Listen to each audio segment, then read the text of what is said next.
Welcome into A to Z Sports Prime Time from the Zen Sports Studios. It's lovely to have you guys in for another episode of the Prime Time program. So, Will Levis took the Titans' veteran skill players down to Cabo this week for a little rest, a little relaxation, a little work, a little passing game reps in the middle of all of it, and as a lot of quarterbacks do, just trying to continue to build that offseason chemistry. So, with Will Levis's top targets in Cabo with him this week, I thought it'd be fun to rank the Titans' top targets in the new offense because it's probably a little bit harder than you think.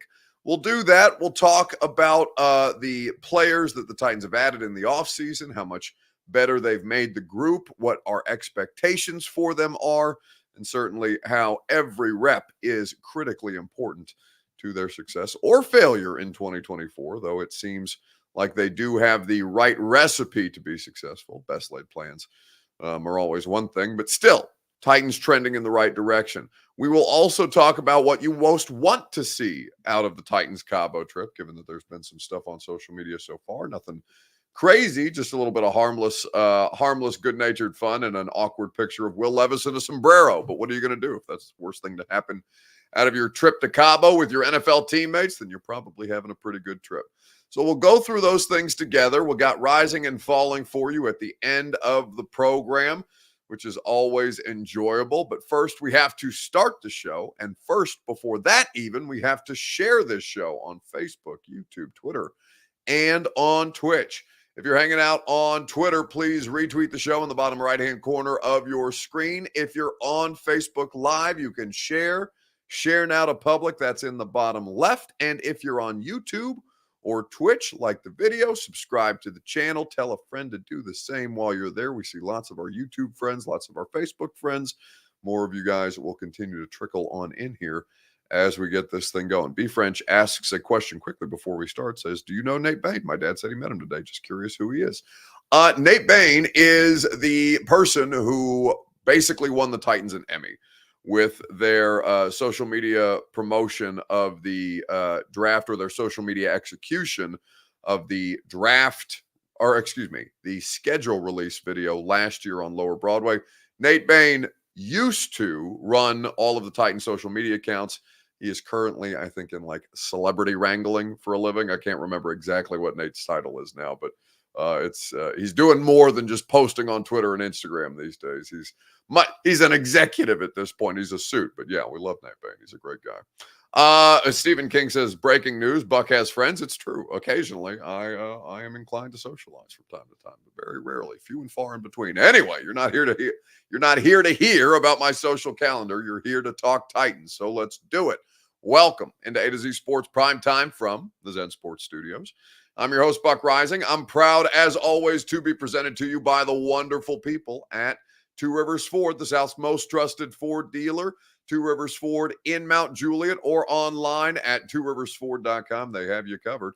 TrueMav Fitness, quality American, except that's not vehicles that I was getting ready to rattle off. That's the best workout. You can get a quality American workout at TrueMav Fitness with your first workout free at TrueMavFitness.com. Just tell them A to Z Sports sent you. No workout ever recycled or repeated. And Zen Sports. Plug in the promo code ATOZTN that you see right over my shoulder there and get up to $100 on your no danger first wager. ZenSports.com is where you can find out more about their VIP program. So there's a lot of good stuff to dive into tonight. And specifically, it's always fun to see your favorite players hanging out together in the offseason, especially if you're a football fan. You document those things pretty closely. Offseason content can be a bit of a shit show, right? Because the best of the best is probably Derrick Henry and his workouts, and you're not getting any of that this offseason, though you do get Will Levis in a sombrero because he did take the entirety of the Titans' veteran wide receiver core. Those who were able to attend, I know Traylon Burks I think his kid is due any day now if they haven't already had the baby. I don't know if it's a boy or a girl or not. I didn't ask him last time we talked to Traylon Burks, but either way, Traylon Burks is expecting, so he is not there. at this point in time. But for the most part, the rest of the vets are there, available, hanging out, working out, team building activities. I'm sure there's some less than scrupulous behavior going on in the background in Mexico, but that's okay. That's what Mexico is for. So the question to start the show, your Two Rivers Ford take on Facebook, YouTube, Twitter, and Twitch is this.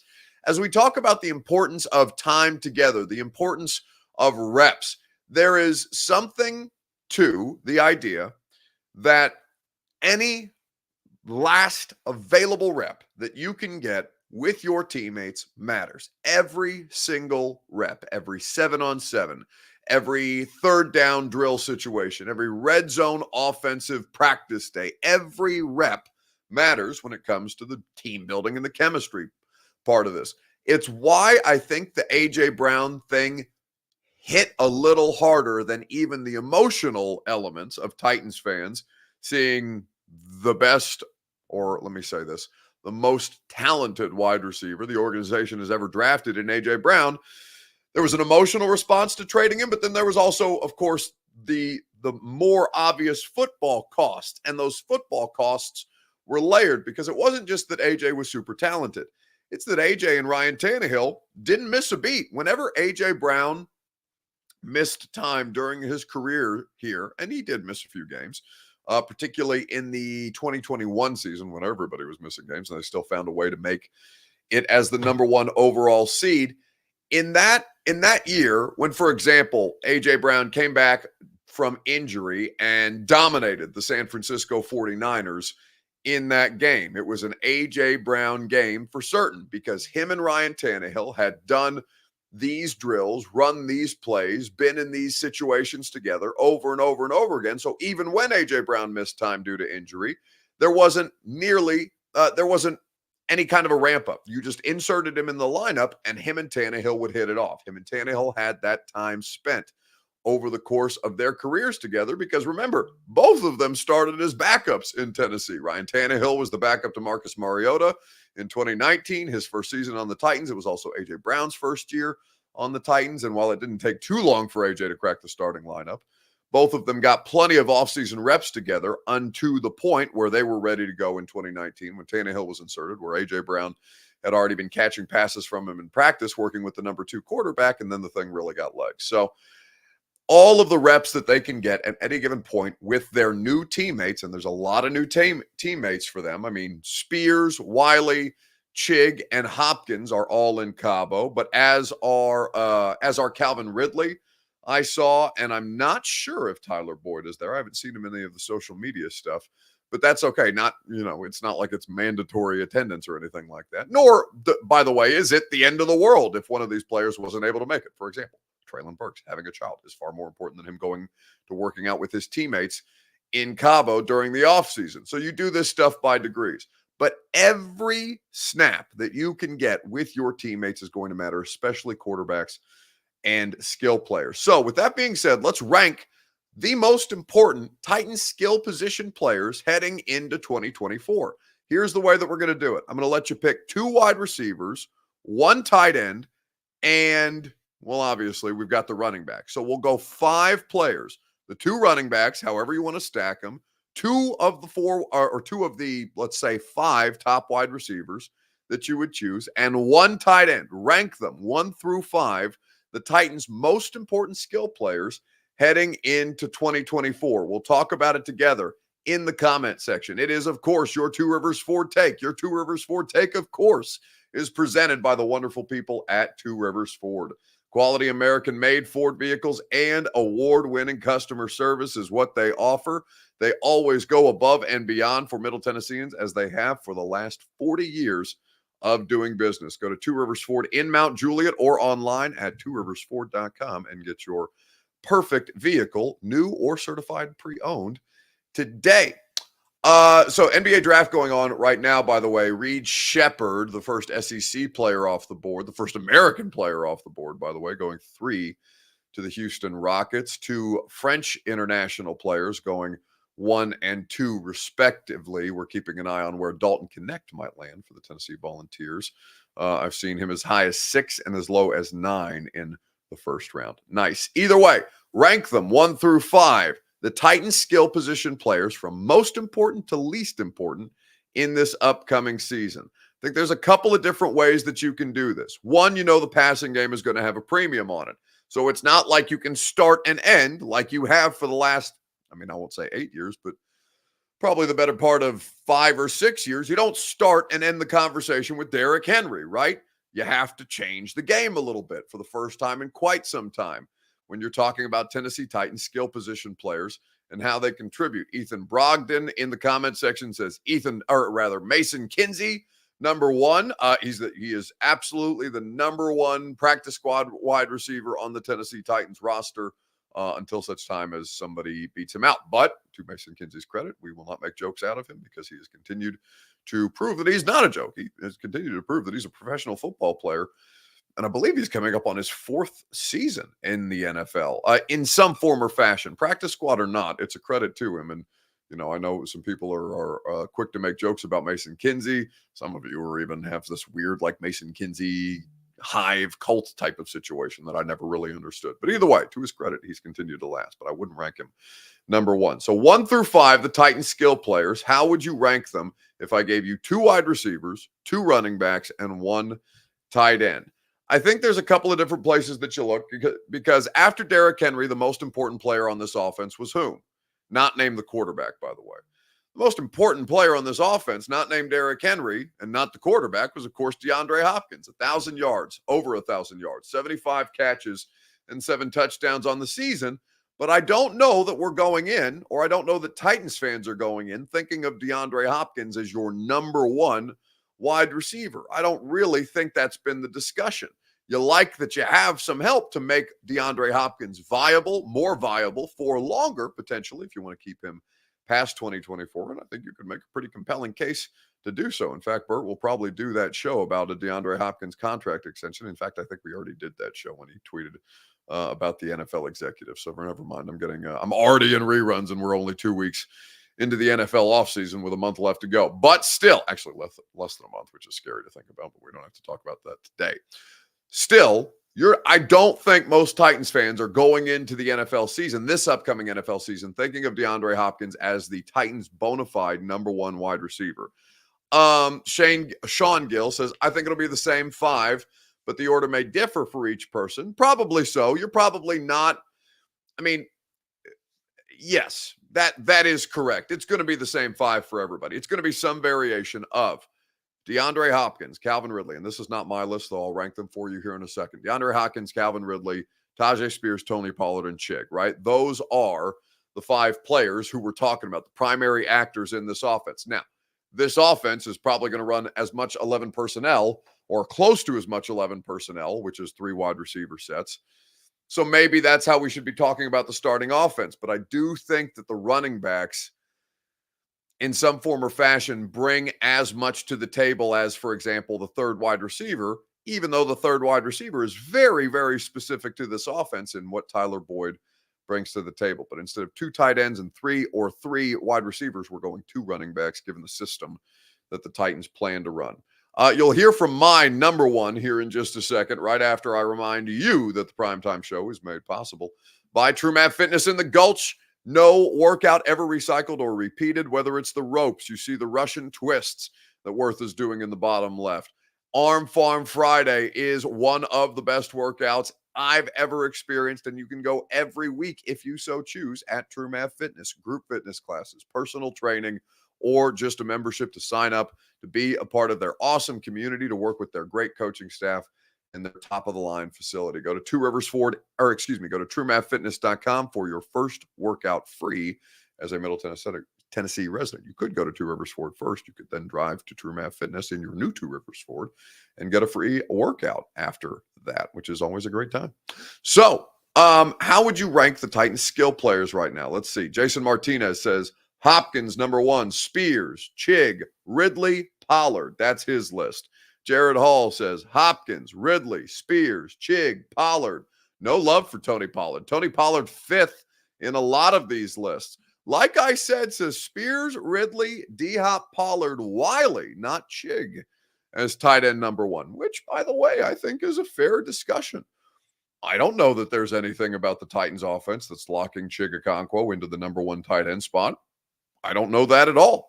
I don't know that to be the case. All I know is that Chig has potential, and potential didn't mean jack shit until the last quarter of the season where Chig Okonkwo started to look like a professional tight end on a consistent basis, right? For Josh Wiley, his snap count was limited, but did scale up as things progress. Some of that due to injury, of course, but also because Wiley should be an asset in some form or fashion. He's a former wide receiver himself. He's a massive human being. He's significantly bigger than Chig, significantly longer, significantly taller. Their level of athleticism next to one another. They're different types of players. But I don't know that I would favor one over the other inherently coming into this year, even though Chig has been looked at as the future tight end one for years to come. Amar says Chig has more of a body of work than Wiley. Yeah, but what if that body of work's not good? Does Chig have a good body of work? Now, you could argue that Chig does. Chig Okonkwo had, I think, as many touchdowns in his rookie season as any rookie tight end did in that year in 2022. So that's not a knock against Chig. And last year, Chig Okonkwo was second in receptions, ironically enough, despite dropping a multitude of passes and not being a very consistent player. So you could argue that Chig has a body of work, but I could also argue that body of work is not special and should not immediately put him in the driver's seat as the primary tight end. Both tight ends will play in some form or fashion, or at least they should, though I would imagine we'd see as little 12 personnel, 2 tight end sets, or 21 personnel, where you're talking about 2 running backs and 2 tight ends. Or rather, do I have my personal groupings right? 12 is 2 tight ends, 2 wide receivers, and 1 running back. I want to say that 21 is 2 tight ends, 2 backs, and a receiver, but that doesn't seem right. All right, I may need to refresh my football parlance. Either way, point being, I know that there's 2 tight ends in 21 personnel. I just need to refresh my verbiage from the football season. Point being, there is nothing that I think locks Chig in to any kind of not roster spot, but any kind of starting spot in 2024. By the way, he could start out as the primary tight end, and if Wiley makes progress or surpasses him, then that is something that they always have at their disposal. Sean Gill says, "I'm just excited to see Spears get a larger role. He's not a true number 1 running back, but his might be his best opportunity to claim that role in the future." MB says, "I don't believe that the new coaching staff is going to look at much of the body of work previously. It was Vrabel's offense." And that is also something that you have to consider. They don't care how these players looked in the system that was previously run because they're not running that system. Now, to an extent, can you identify strengths and weaknesses? Because all NFL teams have the same plays. It's just tendencies and whether or not you have the personnel to run a variety of them as opposed to a smaller and condensed playbook, whether that's because of offensive line issues, personnel deficiencies, what have you. There's all manner of reasons that NFL teams do things the way that they do. But I do sign off on the point that MB is making. They won't. They're watching more. Like, for example, you know what they're watching in the Titans offensive line room right now? Not 2023 Titans offensive line tape. They're watching the Cleveland Browns. They're watching the Cleveland Browns offensive line tape because why? Bill Callahan, the former Cleveland Browns offensive line coach, was just there. He's been coaching players in his system, and he's not there to show them how bad they were in the last system. He's here to show them how players like them or players in their positions have succeeded in his system in years past. So that logic absolutely checks out with the way that organizations run things. So I would keep that in mind when discussing the ranking of the offensive skill position players. I'll rank mine for you here in just a second, right after I remind you that the Primetime program is made possible by Zen Sports. So download the app, plug in the promo code ATOZTN. Get up to $100 on your no danger first wager. Basketball and hockey are both over, but the Major League Baseball season is in the thick of things. We also have football not far away, so you can always bet on your favorite major sports in the Zen Sports app. Gambling problem, call 1-800-889-9789. Must be 21 plus and in the state of Tennessee to bet at zensports.com. Okay, so rank them from most important in 2024 to least out of the 5 top skill position players: Hopkins, Ridley, Spears, Pollard, and tight end 1. Okay, so for me, there is no disputing that while DeAndre Hopkins is a very important player, and we've had Nate Washington on the radio show. Nate said that he expects Hopkins to have a better season than the season he just had, which was an excellent season, even for any wide receiver, not just DeAndre Hopkins, to get over 1,000 yards for the 7th time, especially at an advanced age as a player, is an accomplishment unto itself. But I still think that wide receiver 1 this year, whatever that looks like in terms of on any given read or, by percentage of targets that he ends up getting, I think that Calvin Ridley needs to be the number 1 wide receiver here. Coach said that the installation part of the offense is pretty much wrapped up. Kind of how would you assess that process the last 2 weeks? How do you feel with this new offense? I feel good. It looks like we're going to be throwing it pretty good. I love to get the ball. Love the way they're using me so far. Moving around pretty good. Yeah, we got all of it in so far. We got to run through it a couple more times, but I feel like we're gelling pretty good this far in. So it's only going to get better as we continue to work and get it all the way down packed. How would you describe the way they are using you, and how is that maybe different from your previous teams? Just moving around a little bit more, I would say, if that could elaborate on it anyway. But just moving around a little bit more, a lot of different routes that I want to run. Just moving around and a lot more routes. Coach was also just talking about the way you've conducted yourself off the field, being a real pro. How important is that as you come to a new team to set a good example? Yeah, it's important to me. As a kid, I always did everything fast and tried to, when I came to practice, just work hard. So it's honestly just a natural thing for me to come out here and work hard. But, I want to come out here and get better. I'm actually trying to get myself in better shape and feel the grass, feel the building. How does it look to catch a pass in front of this building? Just catch a pass on every field. So I'm just learning everything about Nashville, everything, and just getting comfortable. When you look at the potential of this offense, is there a fine line you walk between knowing what it could be as opposed to just staying in the moment and learning all you can as you go along? Yeah, so, once I'm out here running with these guys, sweating, tired with them, throwing up some days, I don't care. I shouldn't say all this, but I don't be caring who the other team got. We the best, and we working together, so I should think that we're going to be good, and that's why that's how I work. If we working together, I got all the faith in you. It's like going to war. Like, if I'm working with my brother and we go to war, he got my back. Like, we can die. So we all in at that point.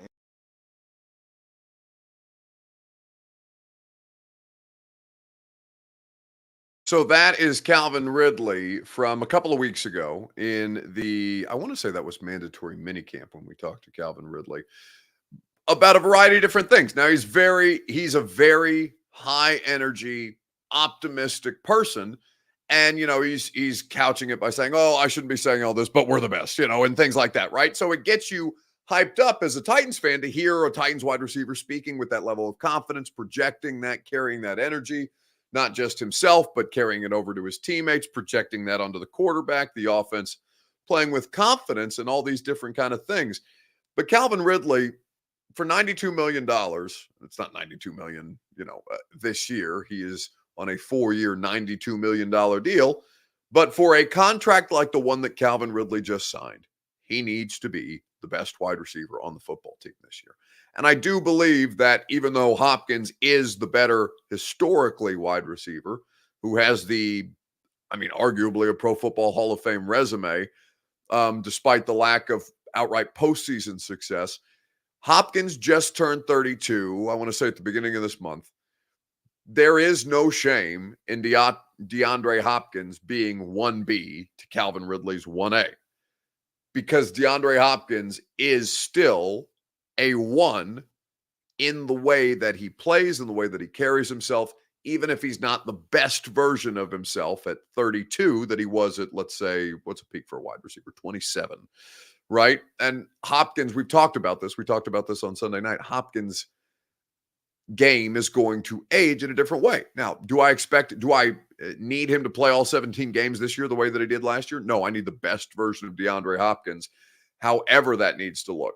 And DeAndre Hopkins doesn't need to feel the pressure to get out there for all 17 games if you've got Calvin Ridley, Traylon Burks, some actual depth at wide receiver, the way that this team, for once, legitimately has. So, or at least we think they have, right? This is all projection until such time as we see what the actual offense looks like, how the players coalesce, and how basically the head coach, the new head coach, runs the show for the first time, because that is as big an unknown as anything that we're talking about. But if I had to go 1 through 5, it's Calvin Ridley, then it's DeAndre Hopkins, then it's Tony Pollard, because that is the start. Tony Pollard is the going into camp. Tony Pollard is the starting running back. Let's remove any kind of auspices of Tajay Spears being running back number 1. And I do think it'll be more specific to game and matchup and personnel deployment and whatever. So if their snap count ends up pretty equal by the end of the year, and you run this clip back for me and you say, oh, look what an idiot you were before the season started saying that Tony Pollard was the top running back. There are some things that I think you have to consider. They're not paying him, what is it, upwards of $9 million, almost $9 million a year, the way on an average annual basis, the way that the contract, no, I'm sorry, it's 3 years, 21.75, so it's closer to like $7.5 million a year. Either way, they're not paying him legitimate starting running back money to be a 2 to the rookie or to the second year former third rounder. Tony Pollard has a little boom or bust quality to him, and Nate Tice has done a really good job of analyzing him within those terms, which is still something that you have to be cognizant of. But Tony Pollard is a proven player. Tony Pollard has been not an outright bell cow running back, but he's coming off 2 back-to-back 1,000-plus yard seasons, and 2022 was his first Pro Bowl nomination. Tajay Spears hasn't done anything to that level yet. Is he capable? I absolutely believe so. I have no idea what Tajay Spears' career is going to be. But based on history and actual sample size, Tony Pollard is the superior running back coming in. Will he end up being that by, the first month of the season, by the end of training camp, by the first month of the season, by the midway point, by the trade deadline, whatever? No. But coming in here, they paid Tony Pollard to be the primary replacement for Derrick Henry. You can't ignore the money, even though Tajay Spears is a quality player, a legitimate playmaker, and they will find uses for him in this offense. But I would definitely, I don't think there's any question in my mind that I would put the veteran running back, Tony Pollard, who has been a high-level player for several seasons at this point, a proven player for several seasons at this point, which is not something that Tajay is yet. I would definitely put him 3, since we're talking about this on June the 26th. Then I would go Tajay 4th, and then I would put the tight end, whomever the tight end is. I don't care if it's Chig or Wiley. It's probably not going to be Nick Vannett, the former Ohio State tight end. But I would put the tight end last in this system based on how, I'm not going to say that the tight end isn't prioritized. Well, the tight end isn't prioritized in this offense because typically this offense hasn't had a great tight end, nor has it needed a great tight end because of what they do with the wide receivers. I think that wide receivers, running backs, and tight ends is how this thing will be prioritized. So I don't want to say that the tight end is an ancillary piece. Of course, it's important to see legitimate growth out of both of them, Chig and Wiley. But who that ends up being, training camp will determine. And I still don't think that it would change my prioritization of the players that I just listed, or in the case of the tight end, the position group that I just listed, because based on what we've seen from the Bengals, it's not like they're going to outright ignore the tight end position. It's just not the most important thing for how this offense is going to work. They paid Pollard to be complementary to Spears in this new offense. No, they paid Pollard to come in here and Spears as a complementary piece. I'm not saying that Tony Pollard is going to end up being your starting running back the entire season. I'm not saying that Tony Pollard is going to end up being the quote-unquote starter every game. But don't sit here and argue with me that the player that they paid north of $7 million a year at the running back position is not coming in here to be the primary running back to the supplementary piece that we don't know shit about yet. coming into the season, that is the appropriate order. If it changes throughout the course of the season, and they may have their best laid plans about how this thing cycles up. Although I think when you talk to some people about Spears, the medical evaluations, no matter how healthy he looks, and I'm not taking anything away from him, but a lot of people in the NFL evaluated that as a one-contract player. And right now he's on year 2 of a 4-year deal, or heading into year 2 of a 4-year deal. So something just to keep in mind when you talk about the viability of these things, because I don't have the medicals, you don't have the medicals, but these are things that NFL teams do take into consideration and make a part of their evaluation before they draft them at this point. I think that there is a lot to like about all of these players coming in here. But the question again is how they look together, and that is not something that we have the answer to. Devin also adds that Chig will finally get good matchups with our new additions. Again, I have no idea if Chig is going to be your starting tight end. I don't think that you should just assume that Chig is going to be the starting tight end. I will say that Chig does get the bulk of the starting reps right now at practice. Does that hold firm the whole year? Of course not. Nothing holds firm an entire season, because football is constantly evolving, constantly changing, constantly getting hurt and having to replace pieces and parts. But there is a lot, I think there's a lot of assumptions being made, and that's fair, by the way. There's nothing wrong with assuming or projecting, like we all are, because it's June 26th. But I'm just trying to give you some realism and some perspective from what I see. And, it could be completely wrong by the time we get around to this thing. And you can make me eat anything that I just said about Tony Pollard after the fact. But I'm going to remind you that this thing continues to evolve throughout the course of the season. It's why when you get down to roster cut day, that it's not a final roster, even though I think a lot of fans call it a final 53-man roster. The roster is never final. It's constantly fluid. It's constantly evolving. And Titans fans are no stranger to the roster manipulation, the way that they've had to survive these things in the last couple of seasons. Angelo says, Buck, you love to hate this team. LOL Colts fan on Facebook Live. No, I just want them to prove something to. I'm just a little, Angelo, what I'm assuming is that you're easy. You know what I'm saying? Like, you're easy. And that's okay. There's nothing wrong with that. I'm not here to, I don't know, Bert, can I say slut shame on the internet? I don't think that's not what I'm doing, but that's kind of what I'm doing. Angelo, you're easy. I have higher standards is what I'm projecting here. Now, I'm not saying that there's anything wrong with being easy in that situation, because you're excited. This is the offseason. Your team spent a bunch of money. These players are legitimately fun. I'm not discounting you at all for that. But I want them to prove something to me. I'm not down on them. I'm not up on them. I'm not anything on them yet, other than I'm genuinely excited. I've told you guys that before. I'm genuinely excited for the upcoming season. It's been a while since the Titans have done anything that would get me any kind of excited about what the possibility of their future holds. But yeah, that's all. That's where I'm going to stay basically until October, because I don't know shit about your football team. You don't know shit about your football team until they start to play actual games. So by the time what's the last game of their September slate? I believe it's the Monday night game in Miami, which it's a pretty good month, a pretty solid month of prove it opportunities against the number 1 overall pick in Caleb Williams, like we talked about last night, Tua Tagovailoa, who's going to be probably a $50+ million quarterback by the time that September 29th game rolls around. I want to say is the Monday Night Football game. You also have a couple of different opportunities to make yourself known prior to the flex window that we get into, where the Titans currently only have one nationally televised game. You can make this interesting with 5 of the 6 AFC South games in the back half of your schedule, because you play one AFC South game in the first 11 weeks. And you have a week 5 bye, which really, really stinks. Hate that. But one AFC South games in the first 11 weeks. And then from week 12 through week 18, you play 5. So there are opportunities for the Titans to ramp this thing up and hit the divisional games, hit the divisional stretch at the right moment. But, things have to go to plan. And that's why I say, Angelo, nothing wrong with being easy as a fan.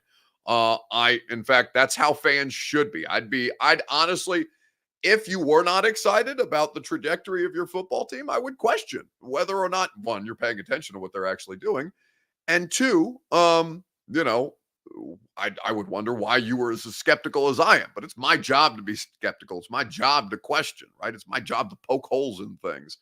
For you, you can be along for the ride, and then you can tell me what an asshole I am when I'm too hard on your team about it. But that's okay. We'll get through it together.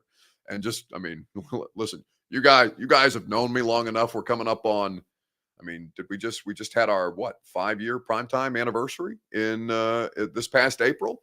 Well, no, 5-year primetime anniversary is actually week 1 of 2024. Week 1 will be the 5-year primetime anniversary, but we've been doing this for almost 5 years together now.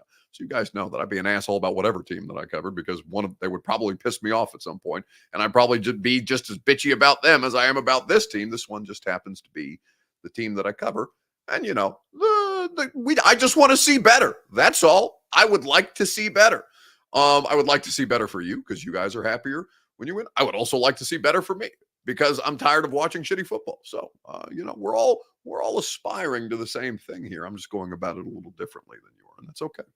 So let's keep it moving on Facebook, YouTube, Twitter, and Twitch, because we've already talked at great length tonight. We'll skip this Cabo thing because we've basically talked about all the different elements of it, even though I think it is fun for Titans fans to see Will Levis, the quarterback, the skill position players, the vet skill position players, is who seem to be down there with him in Cabo. I'm sure rookies will have to earn that at a certain point. But I think that, you know, for Titans fans, just to see this stuff in the offseason, like when you used to see Marcus Mariota fly all of them out to California to get that offseason work, it's just the kind of stuff that you want to see your quarterback doing at this time of year. So geeky. Hey.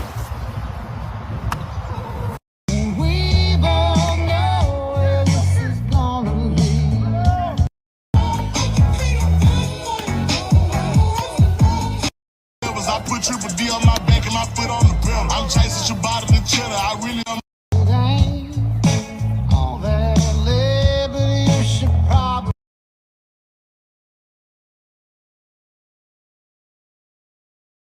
So I was muted. I apologize. That is a highlight reel courtesy of Will Levis's Instagram of him throwing to various skill position players.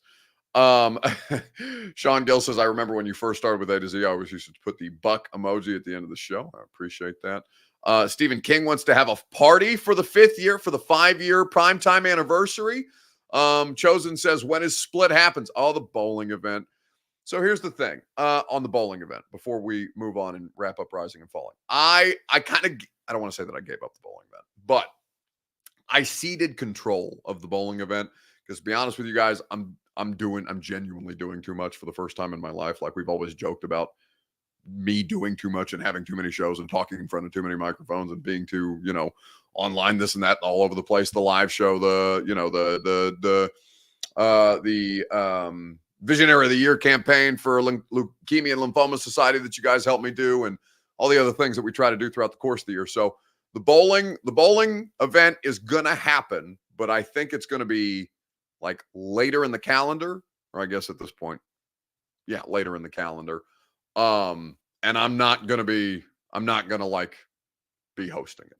I mean, I may be there, and, you know, I'm obviously going to support, and, you know, hopefully we can still do it for Home Street Home, which would make me very happy because that's a very, very important charity. And I want to help them raise as much money as I can. But it's just, you know, in the calendar for me, install live after the, you know, beyond my job, NFL draft, install live show, steeplechase hosting, Leukemia and Lymphoma Society this year.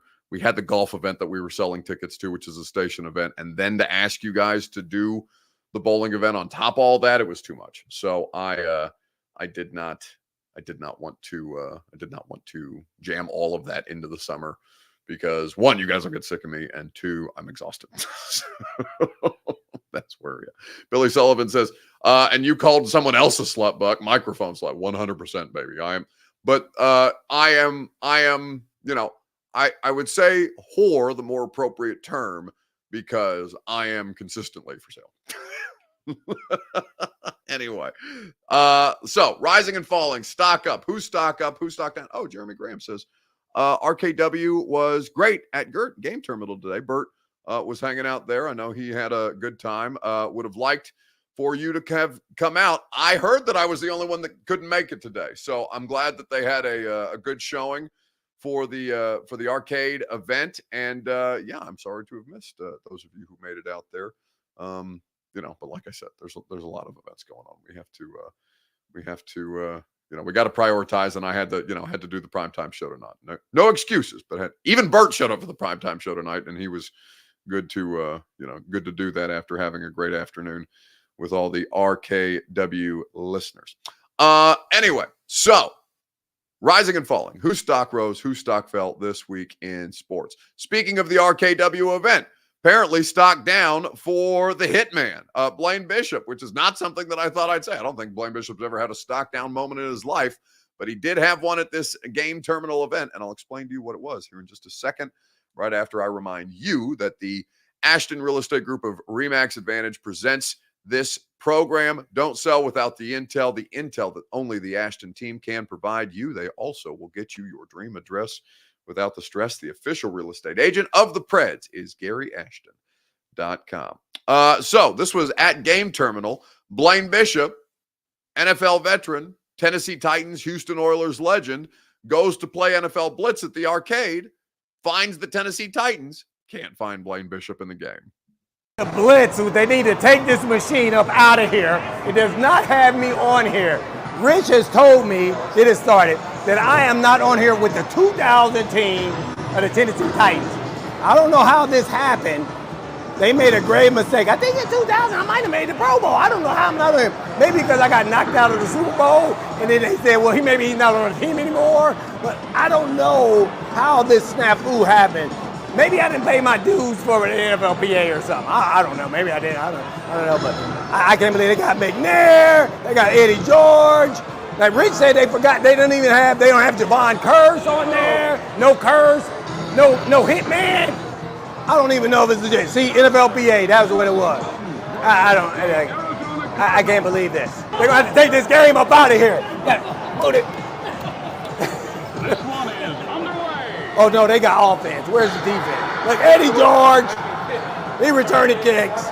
There go Dyson. There go Keith Bullock. They got Big Pen. Oh, my gosh. This is a travesty. I am so hurt right now. I'm suicide blitz. Like, they got Mark Robb. That's Joe Bowden. Is that Randall Godfrey? We got to get rid of this machine. Game terminal, it's gone. That is the hitman, Blaine Bishop, in all his glory.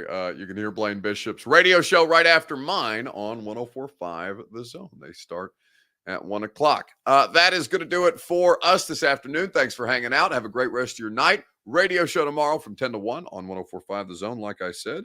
And we will see you then. Make sure you subscribe to 104.5 The Zone on YouTube while you like the video on your way out the door here, because you can also watch the live stream simulcast of the radio show there. See you guys tomorrow.